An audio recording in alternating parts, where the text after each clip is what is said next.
pero ahí vamos.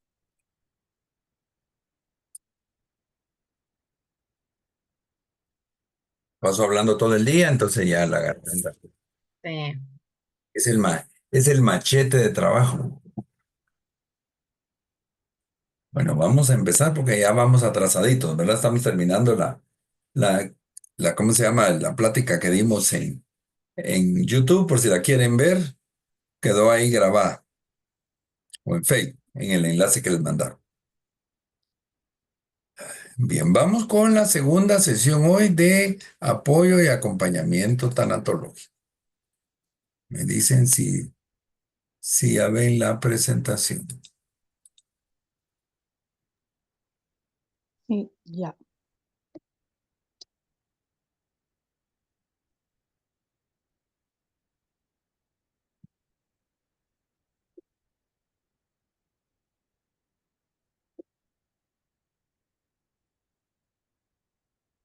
Entonces, el día de hoy, continuando con el apoyo y acompañamiento, vamos a ver un poquito sobre qué es una entrevista. Y aquí vamos a ver la diferencia entre, bueno, los diferentes tipos de entrevista que quiero que lo vayan armando. Para los psicólogos, una entrevista psicológica. Para los tanatólogos, una entrevista tanatológica. Para los de coaching, una entrevista de coach, etcétera. Entonces, ese va a ser el tema de hoy. Y también vamos a ver un poquito más sobre acompañamiento y coaching. ¿Qué es una entrevista? Es una conversación seria que se propone un fin determinado, distinto del simple placer de conversar. Y va a tener tres funciones. Una es obtener información, la famosa indagación, informar y también motivar o acompañar según sea el caso. Es un método para obtener datos durante una consulta que puede ser privada o puede ser en reunión. Podemos hacer reuniones de acompañamiento con una familia, por ejemplo. Ahorita que estábamos hablando del tema de lo del duelo comunitario, a mí me ha tocado, por ejemplo, cuando fue lo del volcán de fuego, tener reuniones con familiares. Ayer fui a dar una mi vueltecita por INASIF. Estuve haciendo una pequeña reunión con familias, no mucho, pero sí con personas que trabajan en INASIF, como para darles acompañamiento en cuanto a primeros auxilios psicológicos. Entonces, en una entrevista, una persona se dirige al entrevistador, cuenta su historia, da la versión de sus hechos o va a responder a preguntas relacionadas con el problema estudiado. ¿Qué tipo de entrevista hay? Bueno, pues ya vimos, pueden ser los tres temas para recoger hechos o para informar o para motivar. Pueden ser los tres o puede ser solo uno, pueden ser dos, etcétera. La primera entrevista va a ser la entrevista de diagnóstico, lo que en algún momento llamamos la anamnesis, que es recoger toda la historia, toda la biografía del individuo y determinar, observar a través de su lenguaje verbal lo que dice, también sus opiniones, sus actitudes y sus características personales. Porque hay gente que está diciendo sí con la boca, pero está diciendo así, sí, o está diciendo no. Entonces tenemos que tener la particularidad,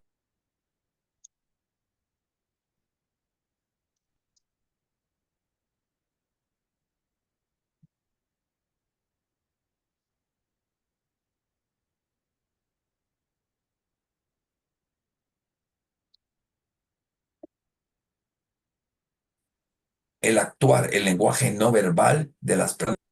Ahora, una entrevista puede ser altamente estructurada, semiestructurada,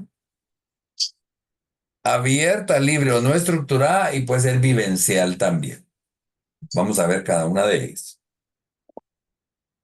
Una entrevista altamente estructurada es como que si estuviéramos haciendo un cuestionario en forma oral o una encuesta. Se plantea como una serie de cuestiones preestablecidas con un orden fijado y respuestas limitadas.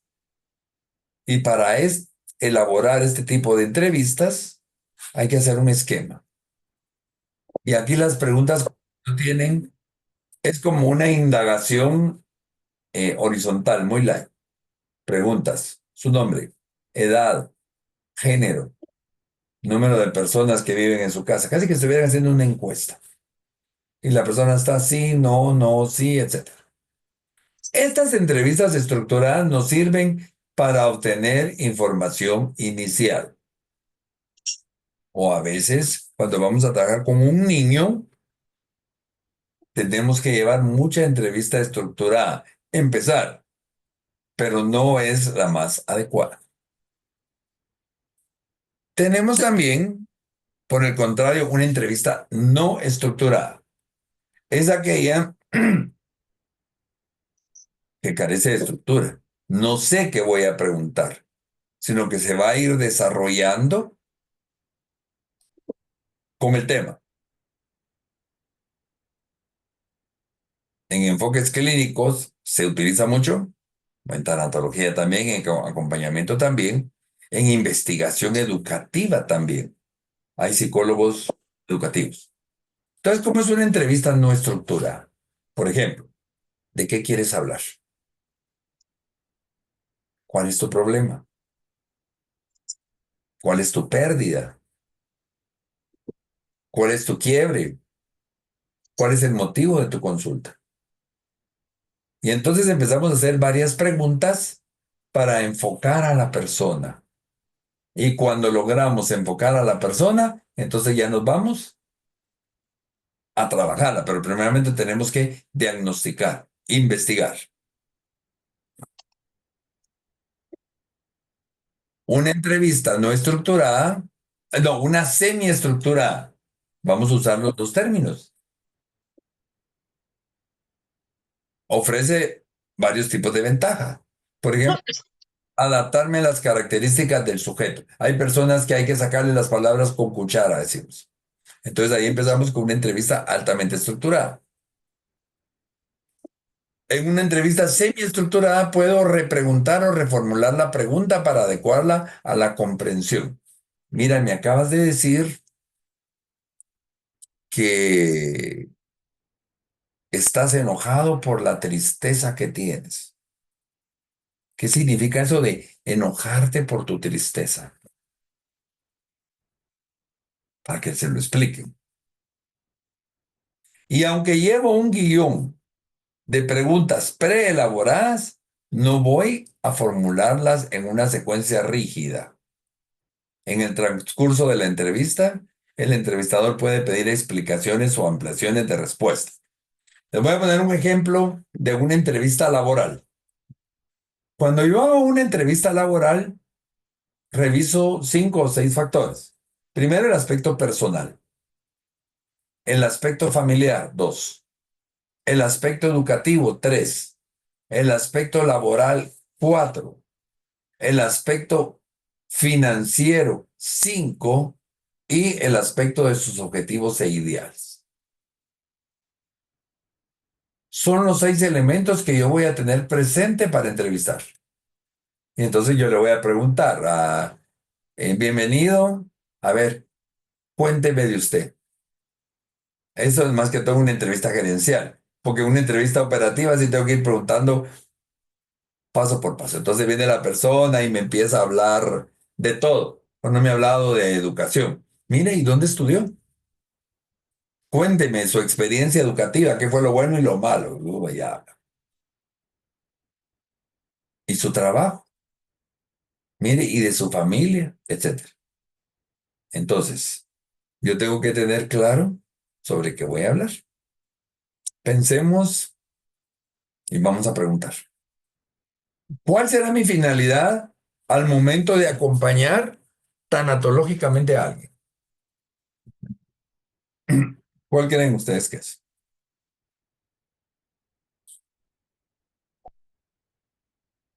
No se me amontonen con las respuestas, por favor.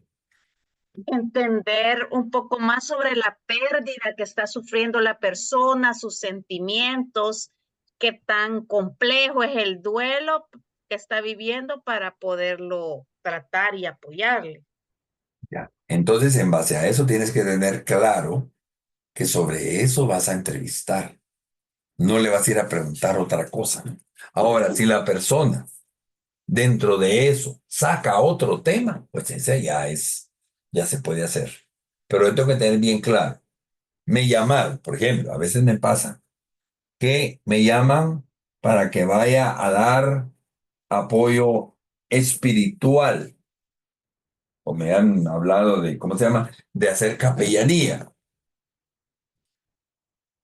Mire, esto harto, nosotros sabemos que usted trabaja en la iglesia. Bueno, les cuento, yo trabajo en la pastoral de la salud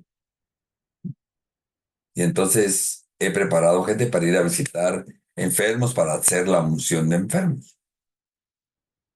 Entonces, si me llaman para eso, yo sé que mi objetivo va a ser la unción de enfermos o la oración. O me llaman, miren, necesitamos que venga a hablar con determinada persona para acompañamiento. Voy a acompañamiento. O me llaman porque quieren que trabaje un proceso psicoterapéutico. Voy a eso. Pero ¿cuántas veces me ha pasado que llego como capellán o como capellanía y termino haciendo tanatología? O a veces llego como tanatólogo y termino haciendo de psicólogo. Pero eso me lo va a dar la circunstancia. A ver, si ustedes no son creyentes o no están preparados en capellanía, no se metan a eso. Si ustedes no son psicólogos, no se metan a eso. Pero como se están formando como tanatólogos, a eso sí se meten. Ayer me llama una señora que su hijo tuvo un accidente y me dice, mire, yo sé que usted conoce sacerdotes, mi hijo tuvo un gran accidente y necesito un sacerdote, porque solamente viene el sacerdote y después desconectan a mi hijo.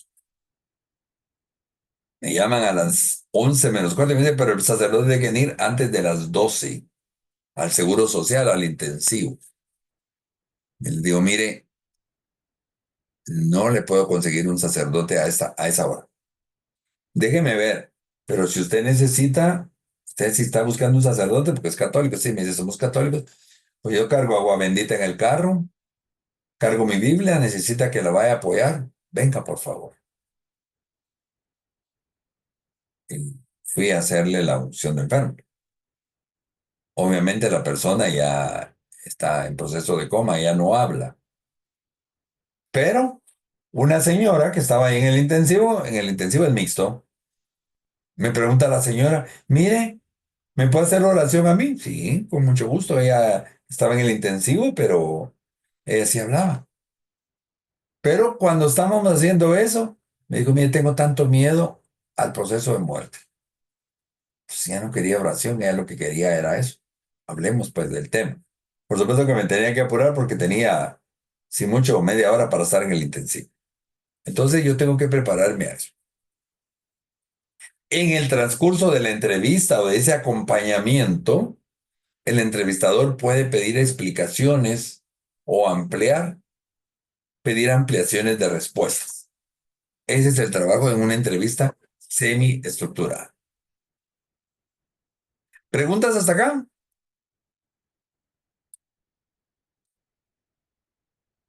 ¿No? Supongo que si es tanatológica, eh, nos vamos más por la semiestructurada que la estructurada, ¿verdad? Por supuesto. En la estructurada solo preguntas como por ejemplo, hola Rosy, ¿cómo estás? Bien, ¿de qué quieres hablar? O me contaron que tienes una pérdida. ¿Qué? ¿O quién es esa pérdida? Pedro. ¿Quién es Pedro? Es un mi primo. Ah, cercano, lejano, ¿cuántos años tenía tu primo? Murió de muerte natural, de accidente. ¿Hace cuánto que no lo ves? ¿Cómo te llevabas con él? Esas son preguntas estructuradas. Pero después ya empezamos con los semiestructurados. ¿Estamos claros? Sí. Entonces ahora veamos en qué es una evaluación diagnóstica. Para la evaluación diagnóstica vamos a tener que primero, es la primera fase de un proceso, que aquí voy a hablar proceso terapéutico en el caso de un psicólogo o proceso tanatológico en el caso de un tanatólogo. Durante la cual en esta fase el tanatólogo o psicoterapeuta va a alcanzar un adecuado conocimiento de la conducta, del aspecto biológico, psicológico, social y existencial del paciente, con miras a obtener el diagnóstico y poder establecer el tratamiento psicológico o el plan de intervención. A veces solamente es un plan de primeros auxilios psicológicos. Como lo decía ahorita en la plática anterior que tuvimos en la grabación, ayer llegué a dar primeros auxilios psicológicos a la gente. Entonces, esta evaluación facilita la labor diagnóstica y luego va a definir el proceso adecuado. Pero mucho ojo, si ustedes no diagnostican bien, se pueden ir por otro lado. Entonces, no se van a meter a ninguna intervención de apoyo hasta que no tengan bien clara la situación. ¿Estamos? Ejemplo, la señora quiere hablar de la muerte de su esposo, pero dentro de la muerte de su esposo le preocupa que tienen que buscar trabajo, le preocupa a sus hijos y le preocupa la tristeza del esposo. Son tres temas diferentes. ¿De qué quiere trabajar? No podemos trabajar los tres temas. Vamos primero por uno. Y la persona me dice, mire, quiero trabajar la tristeza de mi esposo.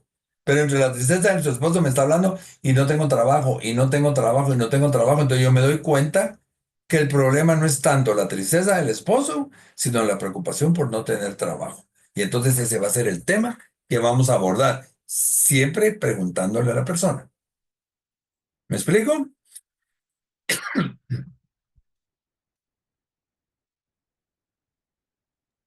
¿Qué contenidos vamos a evaluar?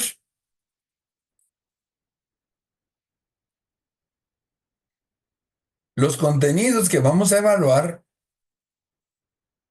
son todos los factores conductuales de madurez, de desarrollo, sintomáticos de carácter y de estructura del aparato mental de la persona que van a facilitar o perturbar su adaptación. Por ejemplo, vamos a revisar el motivo de la consulta.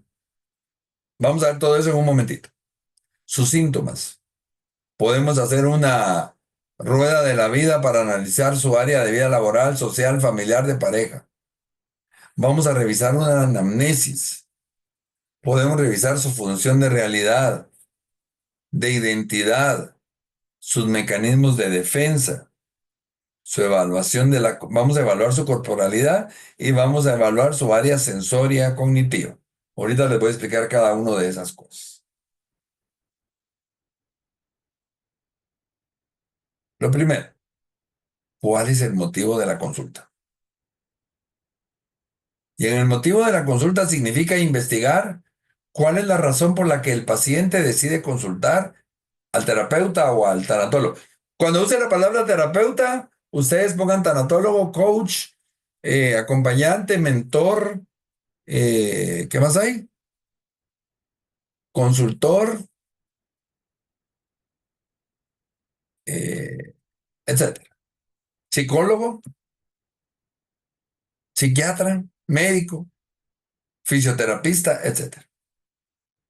Luego, el grado de conciencia que la persona tiene de su enfermedad, de su dolor, de su sufrimiento. Y entonces también vamos a revisar la respuesta que tiene la persona con sus criterios clínicos, como por ejemplo los síntomas, los signos y la angustia. Puede ser que la persona, el síntoma es que está triste porque se le murió alguien, pero el signo es no tristeza, sino es preocupación por otra cosa. Y angustia por otra cosa. Entonces tenemos que ir revisando cada uno de esos elementos. Voy a tomar el ejemplo del accidente de ayer. Para muchos familiares su angustia es cómo enterrar a su familia. Para otros, bueno, síntomas de dolor, pero para muchos también signos de desesperanza de no poder venir a la capital, porque ese bus venía de más o menos de una distancia de 100 kilómetros al norte del país.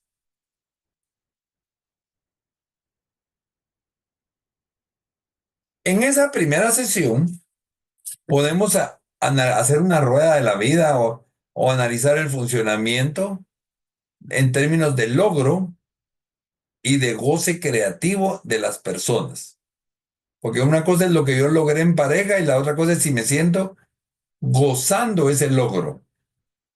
Una cosa es que haya logrado tener trabajo y otra que me sienta satisfecho en el trabajo.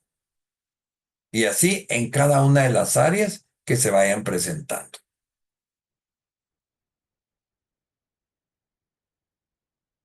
Entonces, vamos a evaluar en una primera sesión estas dos áreas, el logro y el goce creativo. El logro es cumplir con las señales relacionadas con el área de vida y la etapa vital de la persona y que va a corresponder con la madurez y los propósitos. Y el goce creativo se refiere a la capacidad de disfrutar los logros alcanzados y que este gozo incluya la posibilidad de mantener su status quo, diferente al gozo adictivo, que el gozo adictivo ya es una enfermedad porque es una adicción. Entonces, por ejemplo, hay personas que hacen mucho deporte y su logro es llegar al gimnasio todos los días, pero no gozan, se estresan porque no van a llegar al gimnasio, se estresan porque van a estar llenas las máquinas, se estresan por lo que tienen que comer, entonces está logrando una cosa, pero no está gozando. ¿Cuántas personas vienen y se casan porque la sociedad dice que se tienen que casar? Es un logro, pero no están gozando su relación de pareja. O conseguí un trabajo, pero no lo estoy gozando. Entonces tenemos que ir analizando esas dos situaciones. ¿Alguna pregunta hasta acá?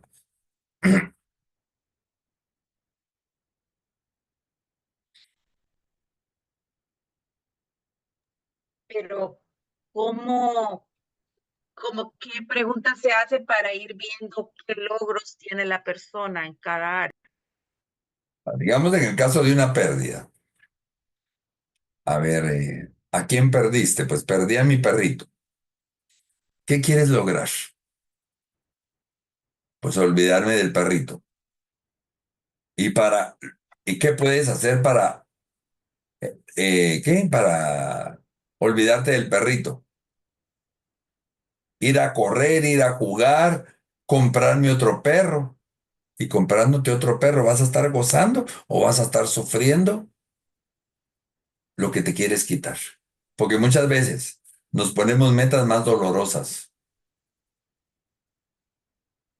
¿Estamos, Rosy? Sí, gracias, estaba en mute. Por ejemplo, la familia Melaza. ¿Han visto esos chistes, no? No entiendo por qué tienen 50 años de estar peleando y no se divorcian. ¿Será que su pleito es un logro y, y es un goce creativo, aunque puede ser adictivo, porque puede ser una enfermedad? Las parejas tóxicas, por ejemplo. Segunda sesión. Vamos a entrar a hacer la famosa anamnesis. La anamnesis es investigar la historia familiar, los mitos, la revisión de la historia de la persona y sus hitos o momentos más importantes. Yo lo voy a partir en dos, desde el momento de que nace hasta la pubertad y desde la adolescencia hasta el momento actual. Entonces es importante preguntar la historia familiar. ¿Se recuerdan cuando hicimos aquel ejercicio del árbol genealógico? ¿O ya no se recuerdan? Sí, ¿Qué salió ahí? Que en mi familia alguien se suicidó, que hay alcohólicos y todo eso. Parte de la historia familiar y puede ser que toda mi tristeza y mi pérdida venga desde ahí. Luego viene el nacimiento. Y aquí para los psicólogos es clave preguntar si nació amarillo, azul, rojo, de qué color. El neonato, los primeros momentos de vida. La infancia. Imagínense un niño que a los 10 días lo están operando para quitarle el apéndice. Desde que es neonato, ya tuvo pérdidas. Su infancia perdió, qué sé yo, ¿qué se me ocurre? A sus papás, a su perrito, fue violentado psicológicamente, sexualmente. En su pubertad haya tenido dificultad con su autoestima, con su corporalidad, con su identidad sexual, etcétera. Son procesos de pérdida que pueden pegar en una persona. Eso es la famosa anamnesis. Y la anamnesis 2, donde vamos a analizar la adolescencia, la adultez y el momento actual. Todos los antecedentes etiológicos o los orígenes del síntoma o de la disfunción para averiguar desde dónde viene la pérdida. Estoy atendiendo a una persona de 65 años que hasta ayer, no, hoy es martes, hasta el sábado me di cuenta que la persona ha perdido cabello. Y él me hablaba de contraste, contraste, pero nunca me decía la enfermedad. Pero al verlo así le digo, mira, tu contraste es de quimioterapia. Se quedó callado. Y me dice, sí, o sea que estás en un proceso de cáncer que viene desde mi adolescencia. Tuve cáncer testicular. Me curé, luego tuve cáncer prostático. Me curé y ahora tengo una arteritis.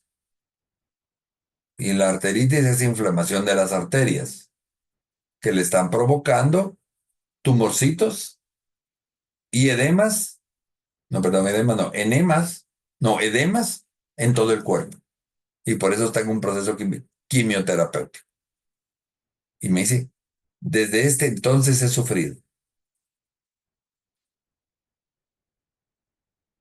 pero tengo mucha familia que desde mi infancia yo supe lo que era el cáncer.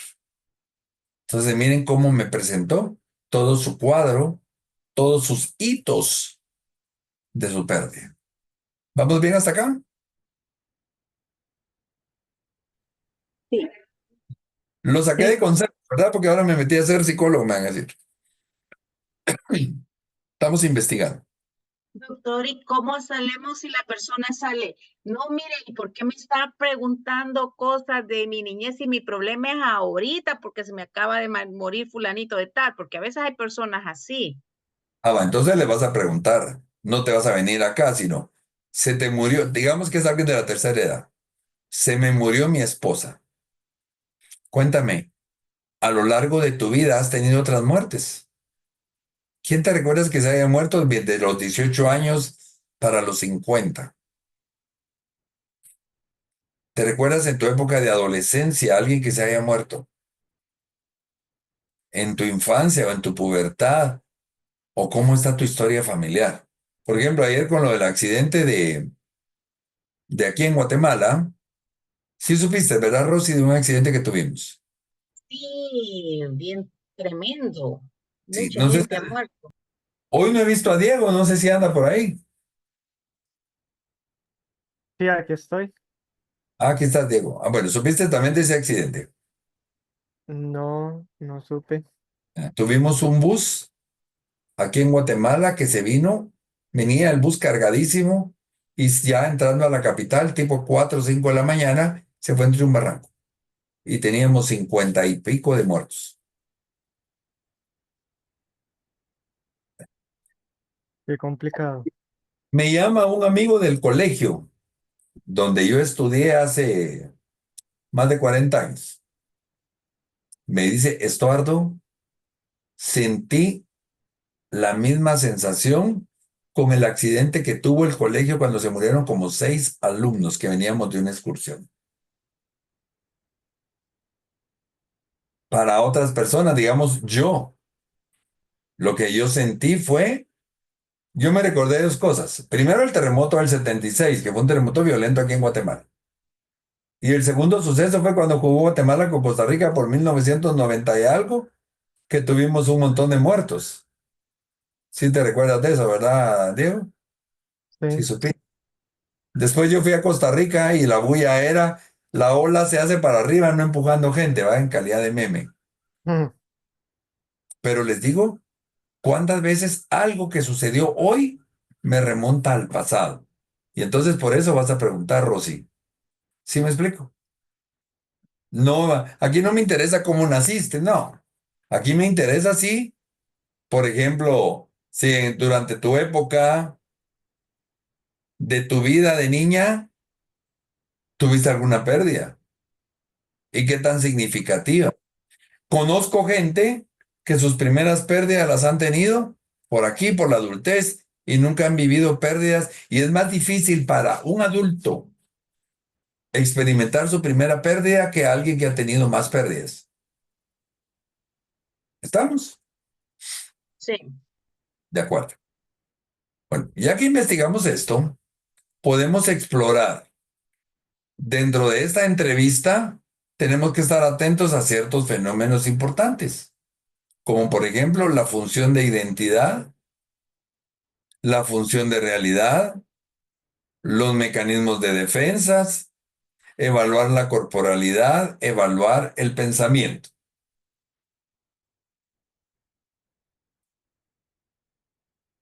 Veamos la función de identidad.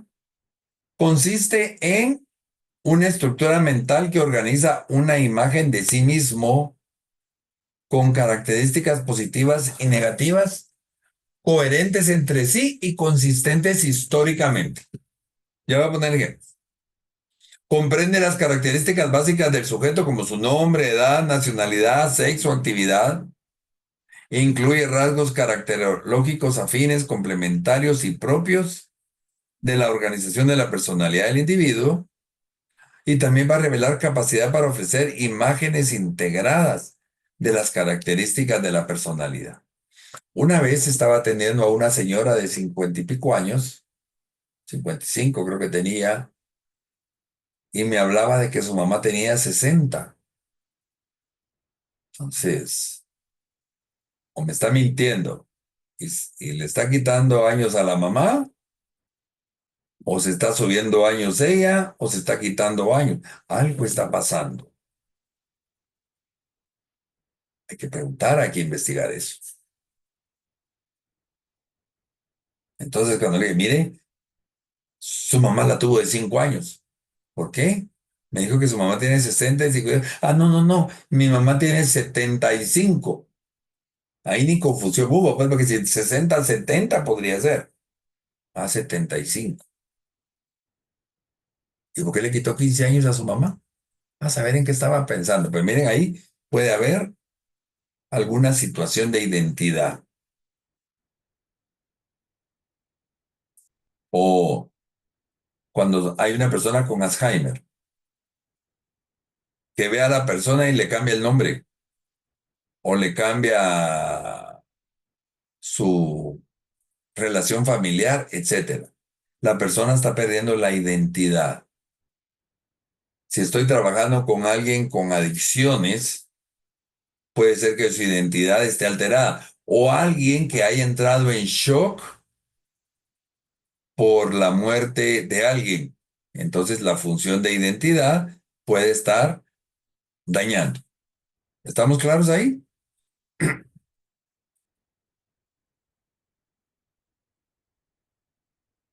Sí, doctor. Sí. Vámonos ahora para indagar esa identidad. ¿Tendrá integridad o difusión de su identidad? ¿Tendrá riqueza y coherencia para describirse a sí mismo, describir la situación? ¿Cualidades que lo hacen distinto a esa persona de los otros? ¿Representación mental de cómo es? ¿Cómo se está escribiendo él o ella? Las, las características de sus seres queridos, papá, mamá, pareja, amigos e hijos, porque a veces nos están hablando de otra persona que no es. Y entonces uno dice, aquí, ¿qué pasó? Y entonces nos estamos dando cuenta que hay una alteración en la identidad. Investiguemos un poco.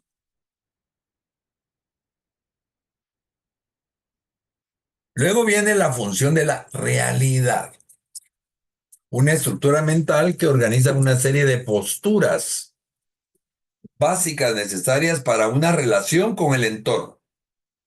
Y aquí voy a comparar mi yo contra mi no yo, quién soy y quién no soy.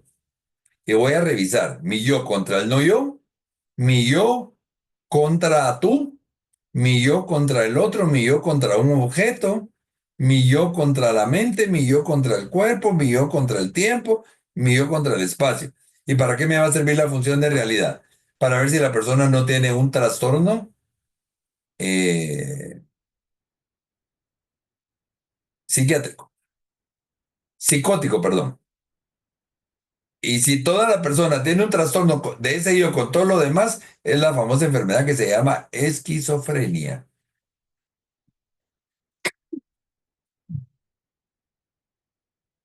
Entonces, también cuando estamos ya con una persona de la tercera edad o con un enfermo terminal, puede ser que el enfermo terminal se desnude.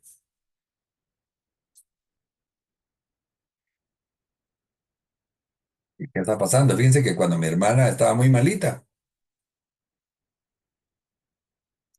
mi hermana se dejaba caer. Y todo el mundo decía, a esta señora, ¿qué le está pasando? A esta patoja, porque decían patoja y ella era señora o señorita. Ella ya no tenía un concepto de que tirarse al suelo se lastimaba. O el concepto de cuerpo. No le afectaba, lo mismo le daba, digamos, en el hospital la tenían con camisón. Y ella se quitaba el camisón y podría estar desnuda y que la vieran desnuda. Ya no había pudor. ¿Por qué? Porque ella había perdido su función de realidad. Les estoy hablando en los últimos momentos. Entonces es importante analizar también. ¿Estamos claros? Aquí vamos a observar la coherencia o incoherencia de la conducta del paciente. Apreciar las diferenciaciones del paciente entre lo que es y lo que no es, tanto con las cosas como con las personas. Distinguir sus relaciones con su propio cuerpo. Distinción de orígenes externos o internos con respecto a sus estímulos. Reconocimiento y aceptación de normas sociales. Y descartar alucinaciones, ideas delirantes o fenómenos especiales del acontecer psíquico o psicológico.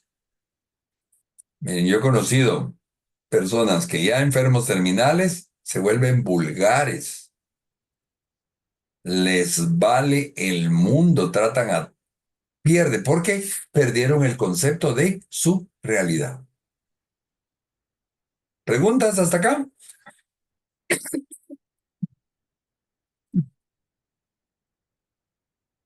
¿Me preguntas? A mí me parece como que todo esto está más enfocado para una entrevista y pacientes psicológicos, no de tanatólogo o de pérdidas. Que, por ejemplo, tú puedes llegar, te voy a contar un caso. Un amigo, compañero de colegio, él se casó, se enviudó, no, se casó, se divorció, tuvo 2 hijos y tiempo después tiene un hijo mucho más pequeño y eran sus dos ojos. Como a este amigo le gustaba usar moto, le compra una moto al hijo. Todo mundo le dijo, mira, le compraste el arma de muerte.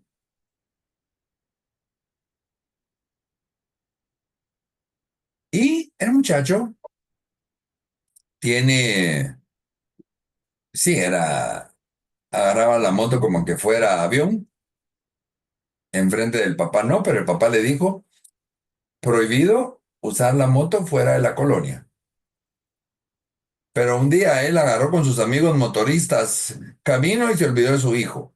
Y su hijo sacó la moto, él vivía por carretera El Salvador, no sé si, Zulema, tú eres de aquí de Guatemala. Sí. Va, anda, él vivía por carretera El Salvador y se vino a matar al Aguilar Batres. Se estrelló contra un camión y el camión lo impulsó a un poste y se murió. Llegar a la funeraria, miren, ver a este amigo era un zombie. Él no reconocía nada. Eh, yo vengo y lo abrazo y su respuesta fue, yo lo maté. Me voy a ir a entregar a las autoridades, yo lo maté.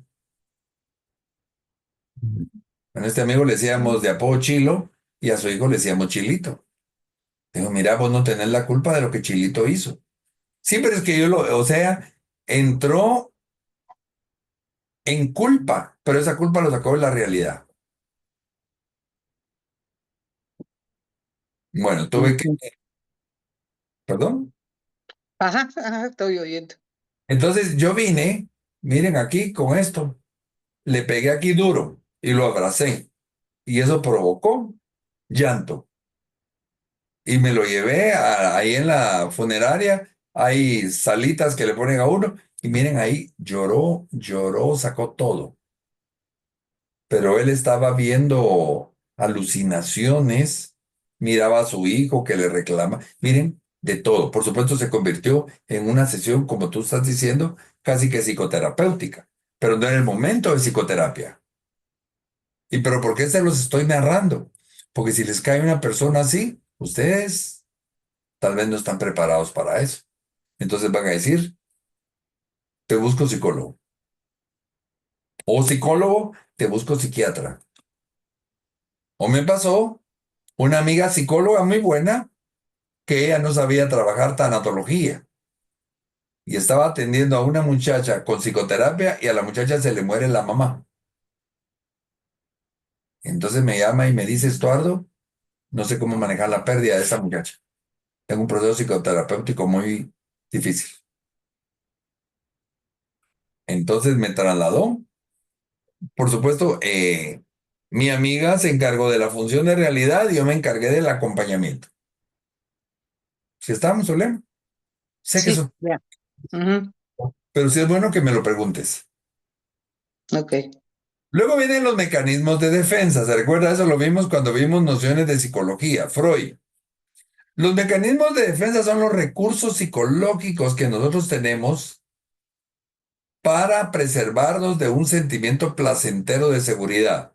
Y los vamos a utilizar ante una angustia generada por conflictos internos o por amenazas del mundo externo.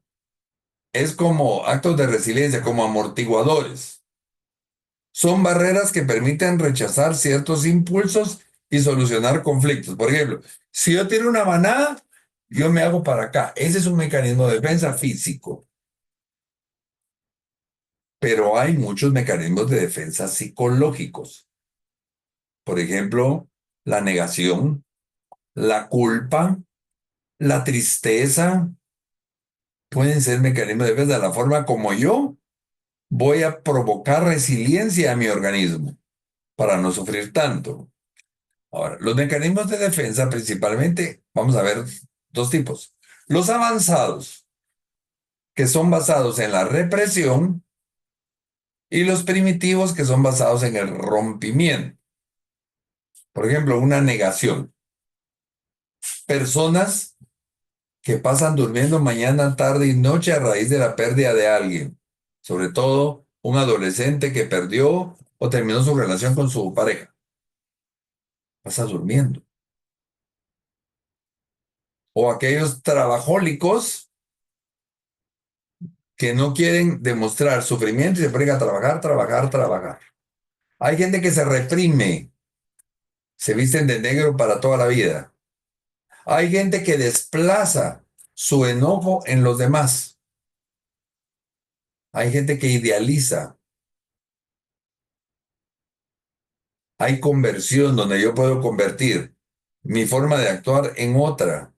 La formación reactiva. La formación reactiva es, estoy triste y voy a demostrar alegría. Estoy enojado y voy a demostrar tristeza, etc.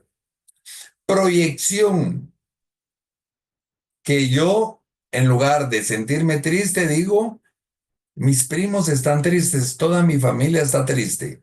No quieren enfrentar la situación. Aislamiento, personas que se alejan. La racionalización o intelectualización, que también les dije, se encierran en razón, razón, razón y renuncian a la emoción. Estos avanzados en la represión son fáciles de manejar. Un tanatólogo lo puede manejar muy bien. Ahora, los basados en el rompimiento, ahí sí hay que, por ejemplo, una idealización primitiva. Una idealización primitiva yo quisiera ser como mi abuelito que se murió hace 40, 50 años. ¿Qué hago ahí? Una identificación proyectiva. Yo quisiera ser como Gandhi y voy a actuar toda la vida como Gandhi, por poner un ejemplo.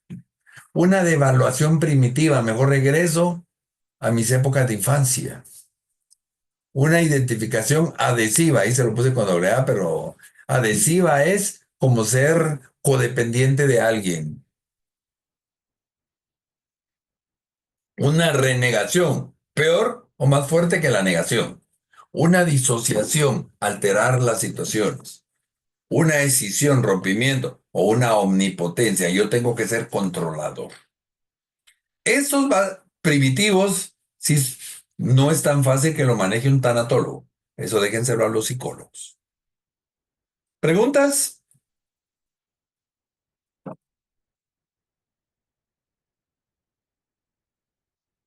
Sigamos.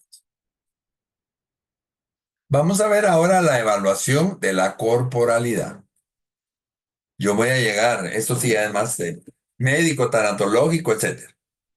Yo voy a evaluar aspectos, por ejemplo, de forma sistémica. ¿Cómo duerme el sujeto? ¿Cómo se relaciona con los alimentos? ¿Cómo opera su función excretora? ¿Cómo funciona sexualmente? A nivel estructural, sus características corporales, sus genes, que es genotipo, su ambiente, fenotipo, y su evaluación biológica o análisis de la evaluación del análisis de su cuerpo. A nivel funcional, vamos a ver la ausencia o presencia de una enfermedad, un funcionamiento sintomático o asintomático y síndromes. El síndrome es el conjunto de síntomas. Por ejemplo, una gripe es un síndrome. Una gripe está compuesta, ahorita voy, Rosy. Una gripe está compuesta de dolor de cabeza, secreción nasal, tos, dolor de pecho. Entonces, el conjunto de síntomas se convierte en síndromes, que pueden ser emocionales o pueden ser psicosomáticos. Voy a seguir explicando esto, pero primero oigo a Rosy. Cuéntame, Rosy. Y yo sé que ahorita solo es la evaluación, pero ha estado ocurriendo que han habido varias familias de la iglesia que han perdido seres queridos. Y platicando con las personas, ha salido el tema que no están pudiendo dormir.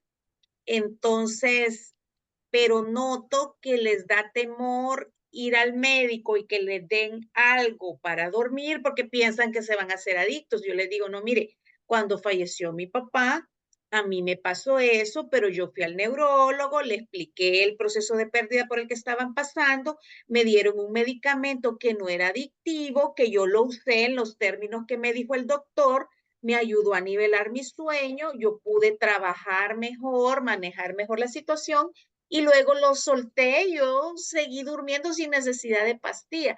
Pero ¿cómo ayudar a las personas con eso? Porque el problema es que entre más tiempo pasan sin dormir, empiezan a tener otros tipos de problemas y síntomas. Sí, porque se cae su sistema inmunológico y entonces vienen todas las enfermedades. Pero, por ejemplo, aquí voy a dar el caso de un enfermo terminal. Y el enfermo terminal viene y dice, es que yo no puedo dormir en la noche. Claro, pasó durmiendo todo el día. Hay que revisar horarios. ¿Por qué la persona no puede dormir? Porque tiene miedo a pesadillas, porque tiene... ¿Cuántas veces a los niños? ¿Y qué pasó con mi abuelito? Se quedó dormido. ¿Les estamos transmitiendo el miedo? Muerte igual dormir. Pero cuando yo estoy atendiendo a un enfermo terminal, sí tengo que investigar cómo están sus hábitos de sueño. Ahorita lo voy a tomar con un enfermo. ¿Cómo se relaciona con los alimentos? ¿Qué come y qué no come? Yo soy amigo de Mafalda porque no me gustan las sopas. Pero ¿por qué a los enfermos les dan caldo de pollo? Y a lo mejor el enfermo no quiere tomar caldo de pollo. Les quitan las comidas que les gustan. La función excretora, obviamente, no han dormido bien, no han comido bien, pues no van a hacer ni pipí ni popó bien. Y pueden estar, una persona que está en cama constantemente, pierde su movimiento peristáltico y entonces se vuelve estreñido. Entonces hay que darle medicamento para el estreñimiento. Y un enfermo terminal, aunque se esté muriendo, puede tener sensaciones sexuales. Para un hombre, se asusta de la operación de la próstata porque piensa que ya no va a funcionar sexualmente, cuando eso es psicológico. Pero es importante conocer lo sistémico. Una mujer que le acaban de quitar la matriz o le quitaron los senos, piensa que ya no va a funcionar sexualmente. Cuando a uno lo operan, no sé si alguno de ustedes lo han operado, el hospital lo saca a uno hasta que uno puede hacer pipí y popó. Mientras uno no hizo las dos cosas, no lo sacan a uno del hospital. Porque se tienen que asegurar los médicos de que está funcionando peristálticamente, estoy funcionando bien peristálticamente. A nivel estructural, características corporales, una persona que perdió una pierna, perdió un brazo, perdió un ojo, se quemó, etcétera. Esas características son corporales importantes. O alguien que tiene problemas de genes, herencia, no sé, de calvicie o que de cataratas o de cáncer o no sé qué, o enfermedades del ambiente. Conocí un señor croata que su familia vivió la famosa aquella situación de Chernóbil y toda su familia a raíz del Chernóbil con cáncer y él está aquí en Guatemala y empezó con sus problemas de cáncer. A nivel funcional, ¿qué tan ausente o qué tan presente está la enfermedad? O si la persona siente o no siente la enfermedad. Yo he conocido gente que le dio cirrosis no porque sean alcohólicos, sino porque tuvieron una hepatitis que nunca supieron que tuvieron hepatitis. Entonces no tuvieron reposo, su hígado se dañó, fueron hepatíticos, no sé si así se dirá, sin síntoma, que automáticamente los convierte en cirrosis. O cuánta gente en la pandemia tuvo COVID y nunca lo sintió. Y luego vienen los síndromes, que a veces son síndromes emocionales y a veces son psicosomáticos. Toda enfermedad empieza en la emocionalidad, pasa a la mente para pasar al cuerpo. Hay un estudio ruso que dice que una persona con cáncer generalmente es persona que ha manejado mal sus enojos. Es un estudio ruso. pero es importante conocer el cuerpo, cómo funciona el cuerpo del ser humano. ¿Estamos claros?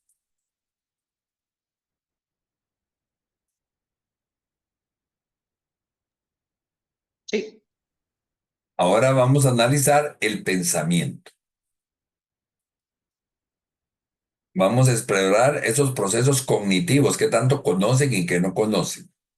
Y aquí vamos a ver velocidad de pensamiento. Hay gente que de repente se pone a pensar y a hablar. Así, algo está pasando. Su flujo asociativo, cómo asocia. Hay personas que ya no. La estructura de su pensamiento. Vamos a revisar también aspectos funcionales, como qué tanta atención tiene. Hay personas que tienen déficit de atención. Cómo perciben, cómo está su memoria, cómo está su concentración. En momentos de duelo pueden perderse todas esas cosas. Y a nivel de fenómenos especiales, tendríamos que ver los delirios, la alucinación, los lenguajes agresivos, que es muy común, y la secolalia. Secolalia es repetir constantemente las cosas.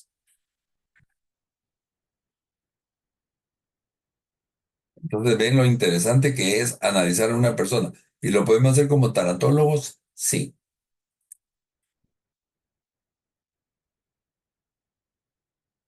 Ahora, ¿qué recursos vamos a tener?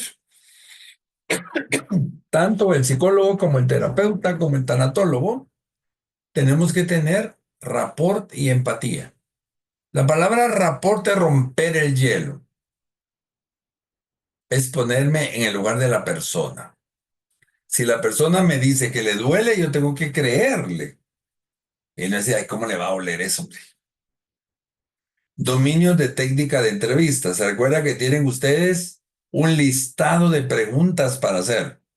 Que lo vimos en el módulo de nociones de psicología. Conocimiento de sistemas diagnósticos. Ya vamos a eso un poquito más adelante. Conocimiento también de modelos psicopatológicos. También lo vamos a ver más adelante. Y ver si la persona tiene una estructura concordante con su rol. Te voy a poner un ejemplo. Yo atendí a una señora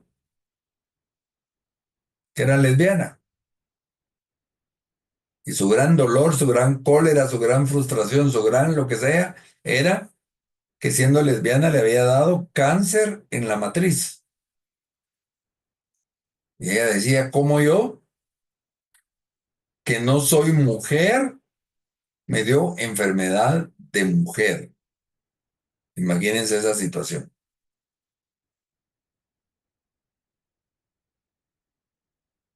Y ella decía, preferiría tener cáncer en todo el cuerpo, pero no en la matriz. O sea, ahí como que sí, el tanatólogo no puede trabajar ese tema. Pero sí es importante conocer técnicas para clarificar, para confrontar y para señalar. Señalar no es juzgar, sino para poder identificar las situaciones. ¿Alguna pregunta?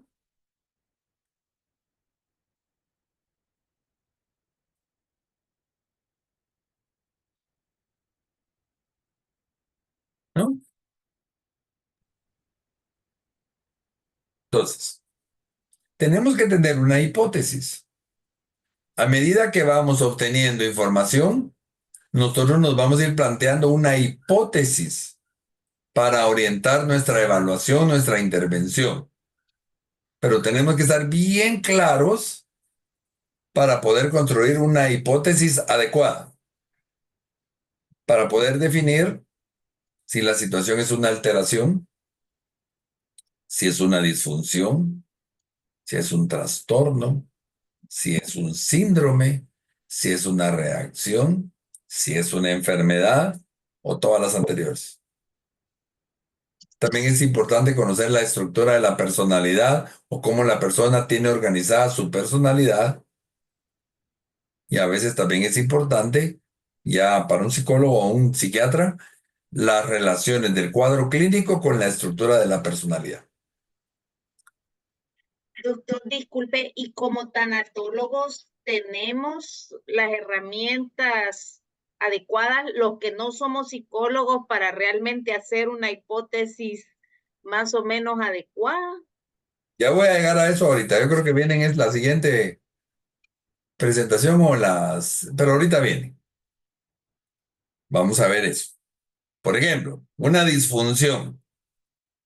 ¿Qué es una disfunción? Que no está funcionando algo. A mí me han llegado personas que su gran preocupación es que tienen disfunción eréctil y no lo ven como una enfermedad, sino como una pérdida de su sexualidad.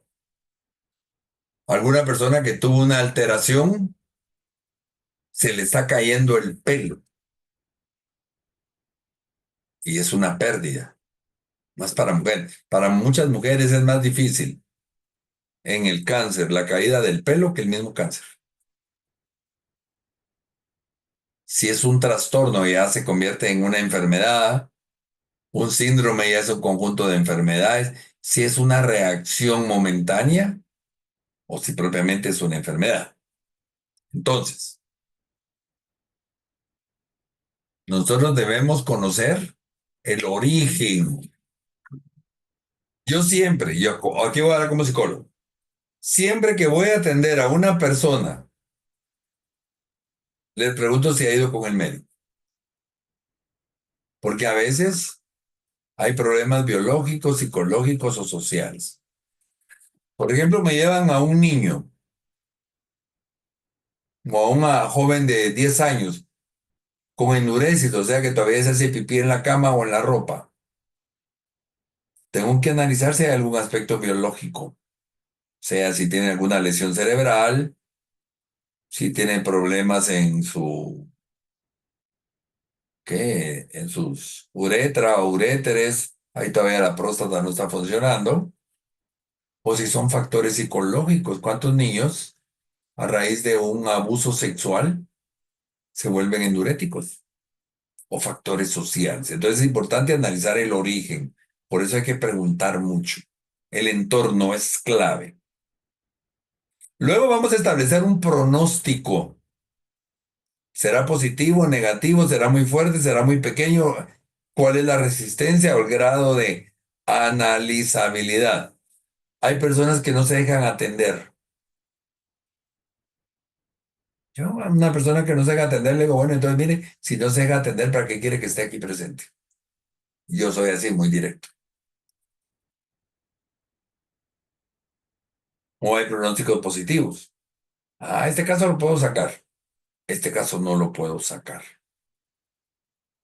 Luego también es importante la prescripción del tratamiento. ¿Con qué frecuencia voy a atender a la persona?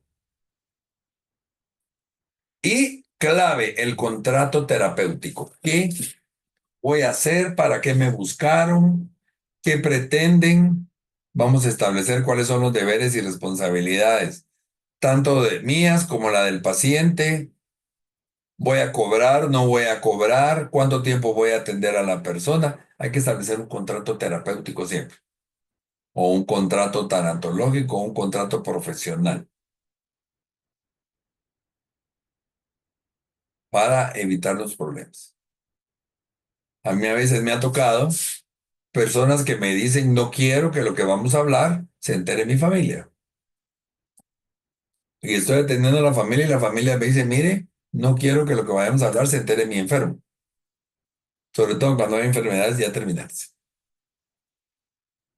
Entonces es importante hacer esa hipótesis.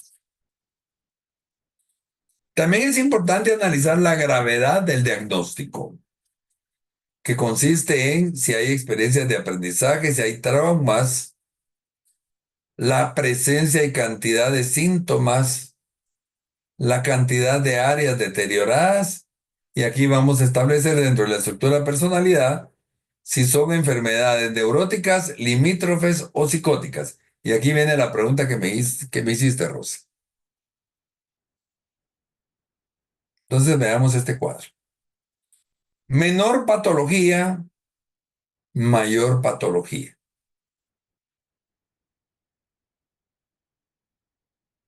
Una persona que tiene trastornos de desarrollo. Todos nosotros tenemos trastornos de desarrollo, que se dice TD, eso lo puede atender un tanatólogo.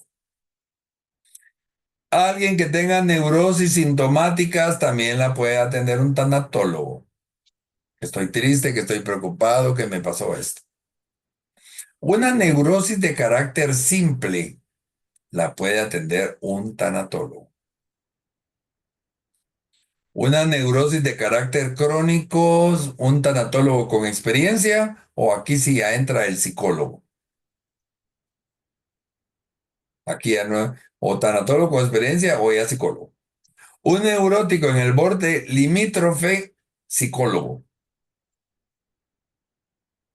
Un limítrofe en el borde neurótico, psicólogo. Un limítrofe esencial, psicólogo. Un limítrofe clásico, psiquiatra. Un limítrofe en borde psicótico, psiquiatra. Y un psicótico, psiquiatra. El psiquiatra, que agarraría estas tres últimas, trabaja con medicamento. El psicólogo no puede medicar.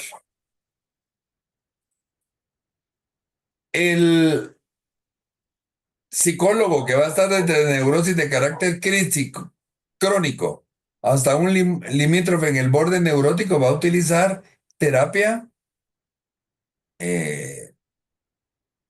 neuronal, por ponerle un nombre. Y los primeros tres pueden ser simple acompañamiento. ¿Sí estamos claros? Entonces, si ustedes encuentran a alguien con cantidad de áreas deterioradas de todo tipo, mándenselo al psicólogo. Olvídense de esa persona. O se lo mandan al psiquiatra.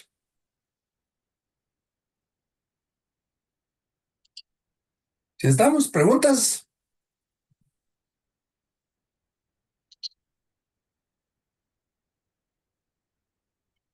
También la pregunta era, ¿tenemos nosotros las herramientas para identificar la persona en estos estadios? Los primeros tres sí. Por ejemplo, Ajá. fíjese, Rosy, que no estoy durmiendo bien desde que murió mi mamá. Trastorno de desarrollo. Fíjese, Rosy, que a raíz de que murió mi mamá, yo tengo que tomar mucho alcohol y pastillas y todo para estar tranquilos. Eso ya no, tú ya no puedes trabajar una adicción. Entonces ya eso se lo mandas al psicólogo. Un psicólogo sí puede trabajar adicción. Ahora, si la persona a raíz de la adicción ya está teniendo alucinaciones, la alucinación tal vez ya no la puede trabajar el psicólogo, sino la trabajaría el psiquiatra a través de medicamento. Tú vas a trabajar más lo emocional, más acompañamiento. Pero si en el acompañamiento ves que la persona está sufriendo y más que acompañamiento le encuentras enferma, entonces ahí ya lo trasladas al psicólogo. Okay. Y si está muy deprimida, también al psicólogo, ¿verdad? Dependiendo de la depresión. ¿Estás deprimida porque se te murió tu mamá ayer? Necesitas acompañamiento. Ujú, Si estás deprimida por hace 6 años se murió tu mamá, ahí sí, hace 5 años que necesitas psicólogo. ujú, Sí, sí. sí. Te peleaste con tu esposo y se fue de la casa 2 días. Entras en estado de pánico, en shock, en lo que sea. Es un trastorno de desarrollo. Pero se fue tu marido hace 10 años y todavía estás sufriendo.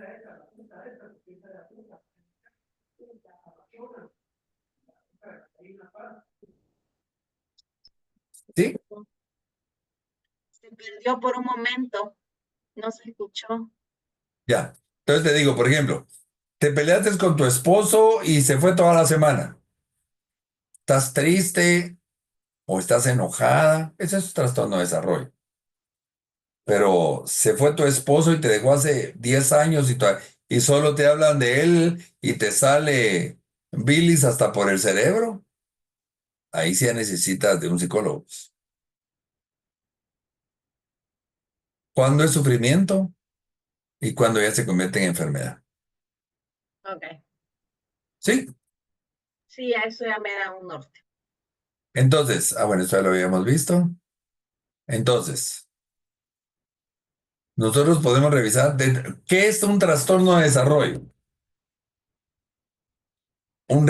Lo que necesita es un reacondicionamiento ambiental, un reaprendizaje conductual. Eso lo podemos hacer los tanatólogos.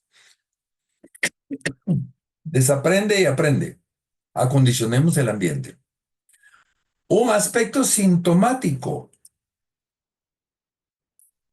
lo podría manejar un tanatólogo. Erradicar síntomas. La limpieza de áreas, disolución de conflictos al interior de áreas afectivas que dificultan el logro y el goce creativo. Ahí tal vez algún tanatólogo con experiencia, pero ahí ya entra más un psicólogo. Y si nos metemos a estructura de carácter como disolución de rasgos, elaboración de mecanismos, transferencias, traumas, eso ya es psicólogo. Y si nos metemos ya a reestructurar el aparato mental, ya es un psiquiatra. Entonces, las primeras dos podemos trabajar los tanatólogos. La tercera, más o menos. Estas siguientes dos son como más para psicólogos y la última es para un psiquiatra. Cuando es erradicación de síntomas, ¿qué tipo de síntomas, doctor? Una tristeza. Por ejemplo, la persona se quiere suicidar. Ese es un síntoma. ¿Por, por qué se quiere suicidar? Porque está triste, porque está enojado. Puedes acompañar a la persona. Pero si la persona ya es suicida, tendencia suicida y todo, ya no es una erradicación de síntomas. No es lo mismo que yo piense en quererme suicidar a intentarme suicidar y cortarme las venas o algo por el estilo. ¿Me explico?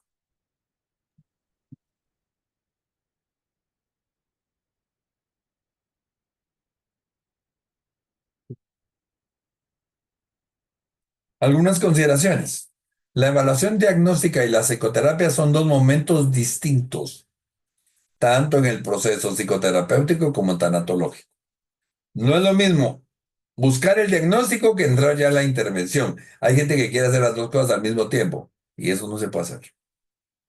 Ahora, la función diagnóstica, saber realmente lo que le está pasando a la persona, es fundamental para el éxito de mi terapia, de mi acompañamiento. Y entonces es importante conocer variables que me ayuden a encuadrar todo el proceso.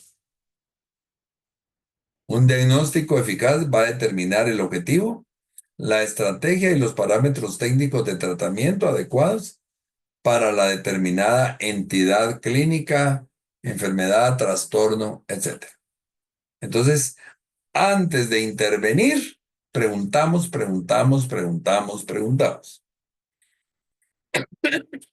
O utilizar varias herramientas. ¿Se recuerda? La semana pasada ya vimos tres. Vamos a ver otras herramientas, etc. Ahora, es importante la naturaleza de la relación entre el paciente y el tratante. Y es un aspecto fundamental para recolectar toda la información. Y el clima de la entrevista es un factor preponderante en el éxito de la evaluación. Si el paciente no se abre conmigo, no podemos hacer mayor cosa. También es importante la utilización de un criterio de evaluación doble ciego. En el caso psicológico podemos utilizar evaluaciones psicométricas. Por ejemplo, el MMPI es un test importantísimo. O un IPB o etcétera. En el caso de la tanatología van a encontrar herramientas. Vamos a verla dentro de 15 días, algunas herramientas. Pueden hacer la famosa rueda de la vida. Pueden establecer indicadores. Y el modelo de entrevista que se sugiere debe ser flexible y que puedan utilizar técnicas provenientes de distintos paradigmas. No se casen solo con una teoría. Lo que yo les decía en algún momento cuando vimos las nociones de psicología. A veces tenemos que ser conductistas, a veces tenemos que ser logoterapeutas, a veces tenemos que ser gestálticos, etcétera. Un psicólogo que solamente trabaja con una corriente puede perder la dimensión o el aspecto. Entonces también ustedes como tanatólogos pueden ir conociendo. Hay gente que va a trabajar desde el punto de vista de Víctor Frank, hay gente que va a trabajar desde el punto de vista de la doctora Elizabeth Kubler, hay gente que va a trabajar desde el punto de vista de la Madre Teresa, hay gente que va a trabajar desde la experiencia de la terapia de la dignidad, de entrevistas narrativas, juegos, etcétera. Ahora, aquí ya terminamos entrevistas. ¿Alguna pregunta?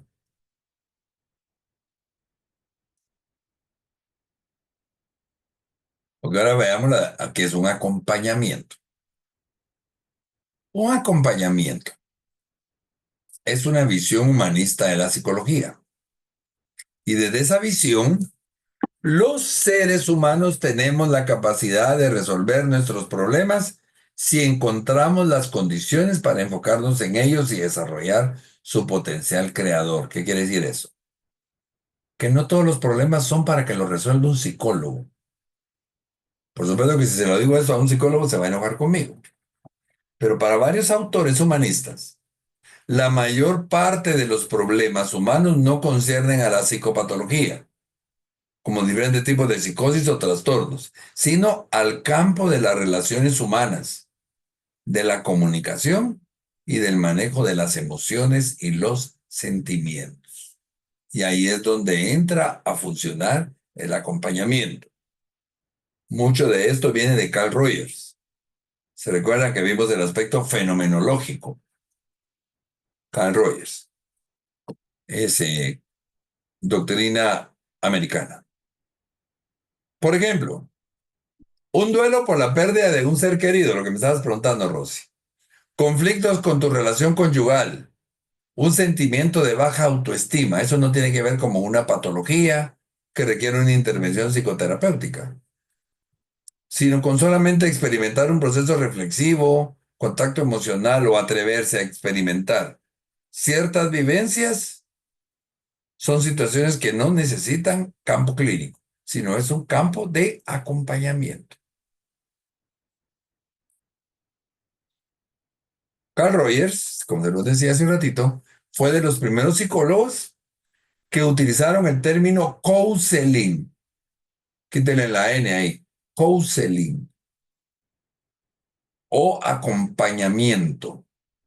Y esta es una postura asistencial con la intención de brindar ayuda, de brindar apoyo psicológico, de prevenir conflictos mayores a las personas.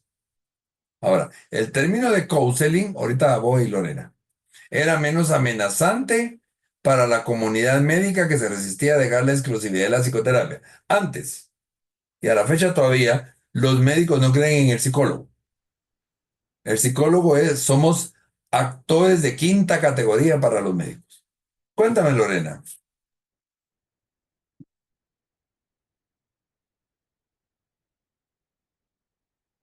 Lorena. ¿Escucha ahí? ¿Me escuchan ahí? Sí, sí. Ah, va. Es que no, me sentí un poco perdida con la parte anterior porque no soy psicóloga, ¿verdad? Entonces, por un momento así como que, ¿será que estoy bien aquí? Pero ahorita viendo el acompañamiento es básicamente como lo que uno hace con un amigo o una amiga, que escuchar, ¿verdad? O sea, con los amigos tal vez uno tiene un poco más de libertad de decirle, no, mira, aquí estás haciendo mal, pero básicamente sería como escuchar y como que ir encauzándolos y encontrando el camino. ¿correcto? Y eso es lo que tendríamos que hacer como tanatólogos. Sí, Si vemos porque, ya algo más complicado, ya pues definitivamente ya mejor referirlo. exacto. Ah, ok. Porque, bueno, yo trabajo en la iglesia y a veces voy a retiros como dirigente. Y hay alguna persona que quiere contar algo. Fíjese que adolescentes o jóvenes, con mi novia abortamos.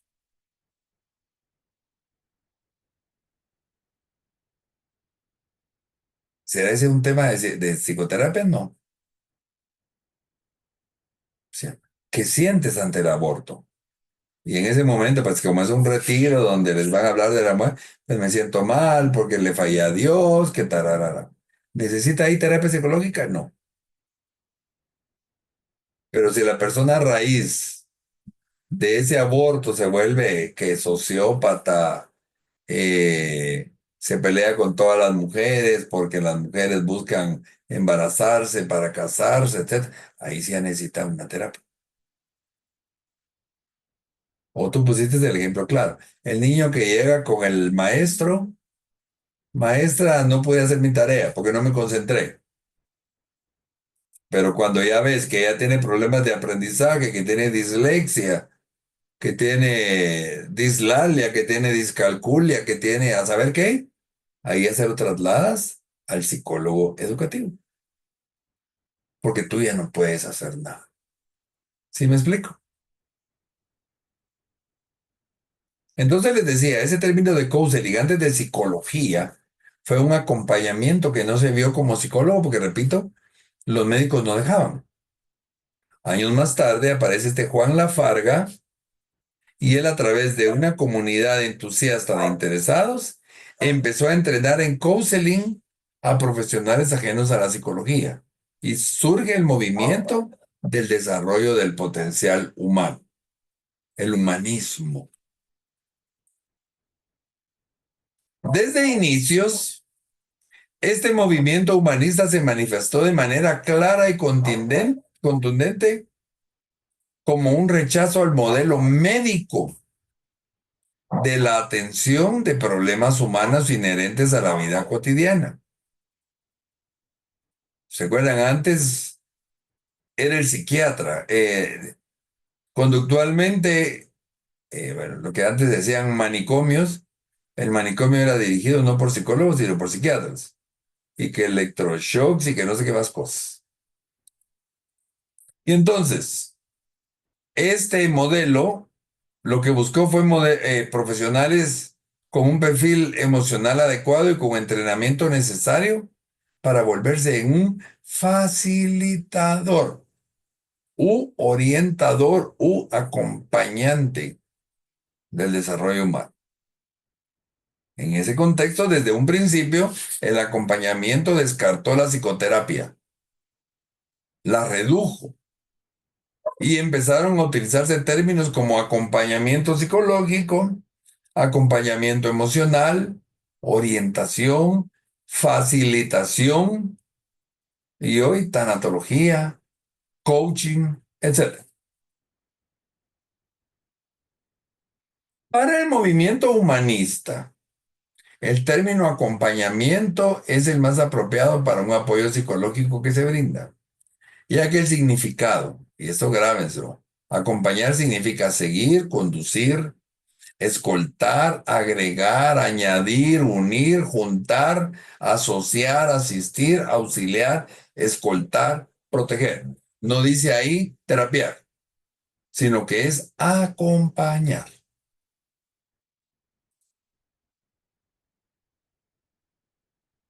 El acompañamiento se trata de un servicio de apoyo profesional a través de una acción preventiva y de orientación a las personas, a grupos e instituciones que necesitan apoyo para tomar decisiones o para resolver problemas que alteran el ritmo de la vida normal. Y entonces, además de brindar orientación, el acompañamiento implica dar apoyo, dar contención emocional, discusión de temas existenciales, planificación de vida, establecer metas. Y los principales temas a tratar van a ser duelos, crisis vitales, crisis accidentales, conflictos personales e interpersonales, familiares, laborales y educativos. En esta foto está el trabajo del tanatólogo.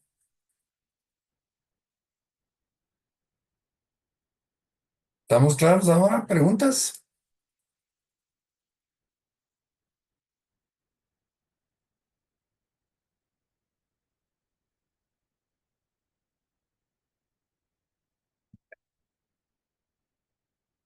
La principal diferencia del acompañamiento psicológico con la psicoterapia, o sea, del trabajo del tanatólogo con el psicólogo, radica en que el psicólogo va a abordar psicopatologías, mientras que el tanatólogo solamente va a asistir a las personas que tienen que resolver un conflicto puntual, tomar una decisión, mejorar una relación interpersonal.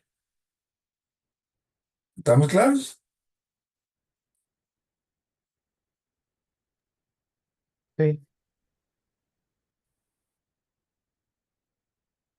El orientador o acompañante que trabaja bajo esta perspectiva tiene que estar consciente que está atendiendo personas que están dentro de lo que puede denominarse cierta normalidad psíquica y que solamente están viviendo situaciones de crisis momentáneas o que desean trabajar en su propio desarrollo personal. De modo que van a delimitar su competencia y van a derivar a otro profesional, al psicólogo o al psiquiatra, si fuera el caso, para atender un problema mayor. Y también están conscientes de la necesidad de trabajar con estos otros profesionales de la salud y de la psicología para formar equipos interdisciplinarios y dar atención integral. Fíjense que a veces yo como psicólogo trabajo con tanatólogos, a veces como psicólogo trabajo con psiquiatras, a veces como psicólogo trabajo con médicos y viceversa. La vez pasada me llegó un paciente con baja autoestima. La persona tenía demasiado acné, entonces lo trasladé con un dermatólogo.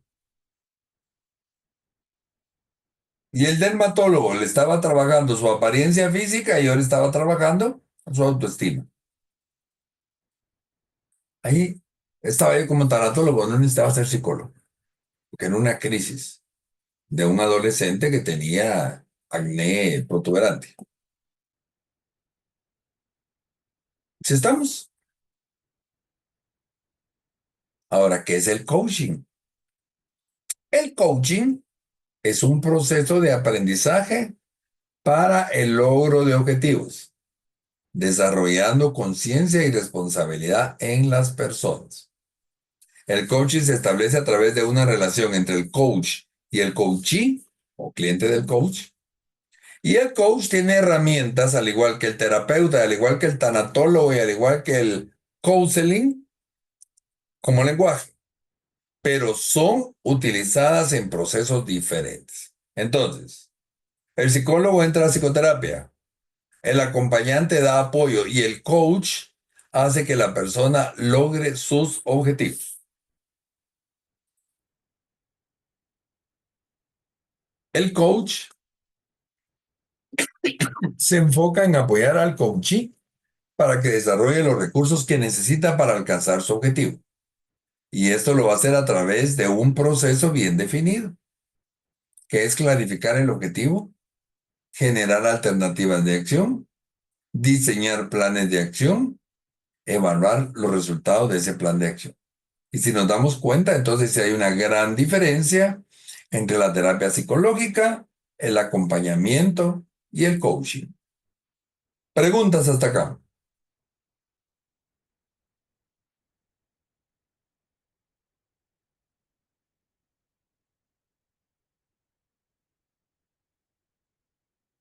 Preguntas.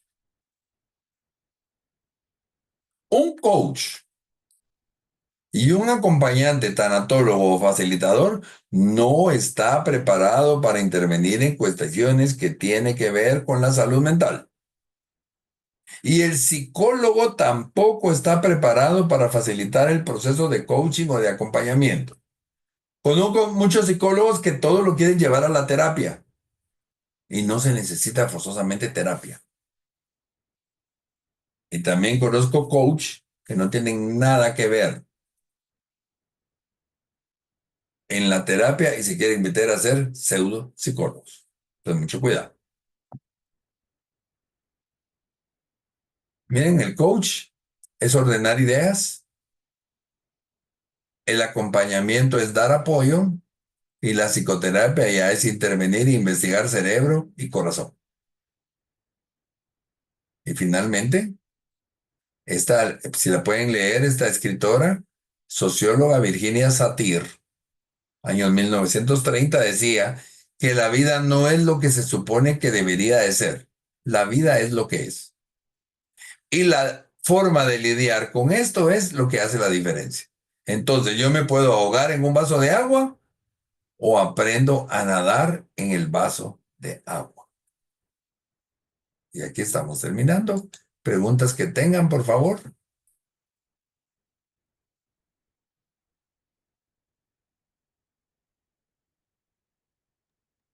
De mi parte todo claro. ¿De acuerdo, Diego?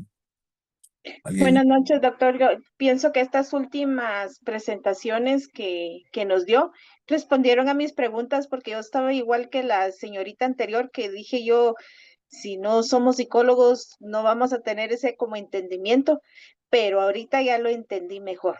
Muchas Ex- gracias, ex- gracias. Excelente. ¿Quién era Pati? Mm. Sí, Igual doctor, yo, gracias. ujú, igual yo, que ahorita ya me ubiqué mejor. Ah, va. Sin nada de temores ustedes. Nada de temores. Ahí, si quieren psicólogos, ahí está Diego. Miren, Diego dice, es pilas para psicólogo, ¿eh, Diego? Lo único que hay que viajar hasta Costa Rica. Sí, ese es el ¿Quién más único psicólogo? detalle. ¿Quiénes tengo más psicólogos acá? Yo, ¿Quién yo, Pati? sí. Yo también, María Estela. Va, y se dan cuenta de que a veces nos llega alguien que no necesita terapia, sino hay como una casaqueadita que uno le da y la persona ya está bien. Eso es acompañamiento. Doctor, Bueno, Sí, Pati. perdón. yo tengo una pregunta. Según yo, lo del coach se refiere solo a personas que trabajan el tema motivacional, algo así. No. Pueden haber, por ejemplo, un coach tanatológico. Yo me certifiqué como coach y después hice la especialización como coach tanatológico, que voy a acompañar a la persona a trazar objetivos en función de duelos. Puede haber un coach ejecutivo que va a trabajar con gerentes, con directores de empresas, con personal de la alta gerencia para generarles programas. A veces, por ejemplo, no logro hacer que el gerente financiero me haga caso y yo soy el gerente general, generar alternativas de ese tipo. A veces podemos hacer coach de vida, que sería este acompañamiento. Podemos hacer coach de trabajo en equipo, que ahí sí entraría lo motivacional. Ah, muy bien, gracias. Este curso, este diplomado, me recuerdo que también tiene un área de práctica. Sí. Eso ya cuando ya terminamos en 2 semanas y ustedes, en 2 semanas, en 2 meses más o menos, y ustedes ya pueden entrar al área de práctica. Ah, ok. Yo, por ejemplo, como coach, yo doy cursos de capacitación muchísimos y utilizo muchas herramientas de coach motivacionales o ejercicios de reflexión. ¿Alguien más? Doctor, disculpe, la presentación la va a mandar al grupo, solo para poder como refrescar las últimas diapositivas que nos compartió. Pues no lo había pensado, pero si quieren se las mando. Muchas gracias. Sí, porfa, gracias. Bueno, entonces nos estamos quedando acá. Nos vemos la otra semana. Ahí se recuerdan que el viernes hay Día del Cariño. o día de la amistad, o día de la codependencia, o el día de San Valentín, o el día de lo que quieran. Y también aquí en Guatemala va a estar duro porque es el día de la segunda vuelta de la votación de abogados y a ver qué pasa. Los veo. Concierto en Cayala también. Ah, concierto en Cayalá, no sé quién viene, pero ya me dijeron. Pago de quincena para los que les pagan también. Sí. Entonces digo un amigo, ¿y qué vas a hacer el 14? Esperar a que sea el 15 porque hasta ahí me pagan, ¿verdad? Doctor, ¿me escucha? Sí, Ah, qué bueno. Quería preguntar, perdón, Rosy, se perdiste. hola, soy María Esther. Ah, perdón, Marister. Sí, ¿es la penúltima clase? No, esta es la segunda clase del módulo. Me quedan 2 clases con ustedes todavía. Ok. ¿Cuándo? ¿Me perdiste? ¿Cuándo termina el diplomado? Vete un curso más todavía. Ah, O sea, nos queda más o menos un mes y medio. un mes y medio. Ok, perfecto. De repente, ¿cómo se llama? No, ¿cómo se llama? Responder. Y a veces los padres llegan a que supuestamente realmente los que necesitan la psicoterapia son ellos. Ah, eso es cierto. No, A no, veces los los que necesitan la terapia son no padres. los pacientes, sino los que están alrededor. A veces llega la esposa con terapia y el que necesita la terapia es el esposo. O las mamás llevan a los hijos y los que necesitan son las mamás. Eso pasa mucho. Y Pasa entonces mucho, correcto.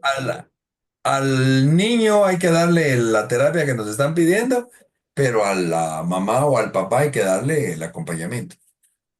Y Sí, después se correcto. cruza, ¿verdad? Y regresamos a la terapia ya con el papá y al niño el acompañamiento. Correcto. Y luego también, de repente para las personas que son tanatólogas, cuando un paciente refiere que quiere morir, porque puede ser también parte de su dolor, no es que realmente lo quiera hacer o que tenga una decisión suicida, Ajá. ¿verdad? Entonces, de repente no necesariamente necesita un psicólogo. Sí, no necesito un psicólogo, sino un acompañante, un tanatólogo. Sí, Claro, que lo que dice es parte de su dolor, quiere correcto. decir, persona. De acuerdo. Bueno, entonces nos vamos quedando por acá. Que tengan una excelente noche y excelente semana. Todavía estamos en martes. Ok, feliz noche.